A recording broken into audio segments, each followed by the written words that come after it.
बिहार के इतिहास में कुछ नाम चीखते हैं, जैसे बेलछी, बथानी टोला। लेकिन कुछ नाम ऐसे हैं जो सिर्फ सरकारी फाइलों और राख के ढेरों में दबे रह गए।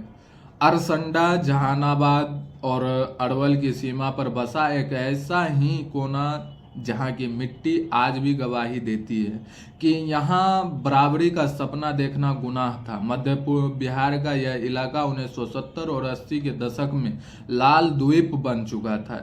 एक तरफ थी रणवीर सेना और दूसरी तरफ थी माले, मतलब नक्सली विचारधारा से प्रेरित। दलित मजदूर और अरसंडा जैसे गांवों में लड़ाई सिर्फ रोटी की नहीं थी, लड़ाई मूछ और मजदूरी की थी। यहाँ संघर्ष का मुख्य बिंदु था न्यूनतम, मतलब कम मजदूरी और सामाजिक प्रतिष्ठा। जब दलितों ने ऊंची जाति के खेतों में काम करने से मना किया या अपनी मजदूरी बढ़ाने की मांग की तो उसे बगावत माना गया। अरसंडा में तनाव अचानक नहीं बढ़ा, यह सालों के अपमान का नतीजा था। छोटे छोटे विवाद, जैसे किसी दलित का मंदिर के पास से निकलना या किसी शादी में बाजा बजाना, जमींदारों को चुनौती लगने लगे थे। स्थानीय सूत्रों के मुताबिक ऐसे गांवों में हिंसा तब भड़कती थी जब दलित समुदाय संगठित होकर अपने अधिकारों की बात करता था। अरसंडा की कहानी भी ऐसी ही एक अदृश्य घेराबंदी की कहानी है। तारीखें शायद धुंधली पड़ गई हो, लेकिन मंजर नहीं।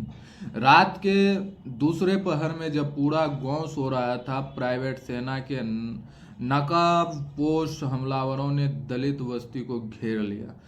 चीखने का मौका भी नहीं मिला। हमलावरों ने झोपड़ियों के बाहर से कुंडी लगा दी और फूस की छतों पर मिट्टी का तेल छिड़क कर आग लगा दी। जो आग से बचकर निकले उन्हें गोलियों ने छल्ली कर दिया। चश्मदीद बताते हैं कि उस रात आसमान लाल था और हवा में जलते हुए मांस की गंध थी।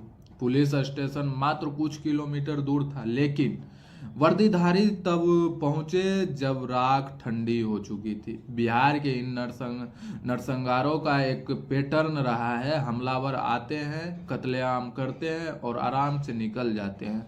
अरसंडा जैसी घटनाओं के बाद अक्सर अज्ञात लोगों पर केस दर्ज होता था, गवाहों को डराया जाता था और गरीब के कारण पीड़ित परिवार कोर्ट कचहरी के चक्कर में हार मान लेते थे।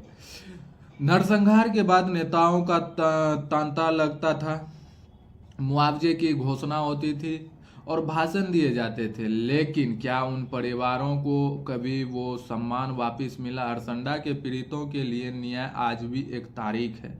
आज बिहार में नरसंहारों का दौर थम गया है, लेकिन क्या नफरत खत्म हुई है? अरसंडा की राख भले ही उड़ गई हो, लेकिन वो सवाल आज भी हवा में तैर रहा है। क्या एक इंसान की जान की कीमत उनकी जाति तय करेगी? बिहार के उन हजारों गुमनाम शहीदों की याद में जिन्होंने बराबरी के लिए अपनी जान दी है।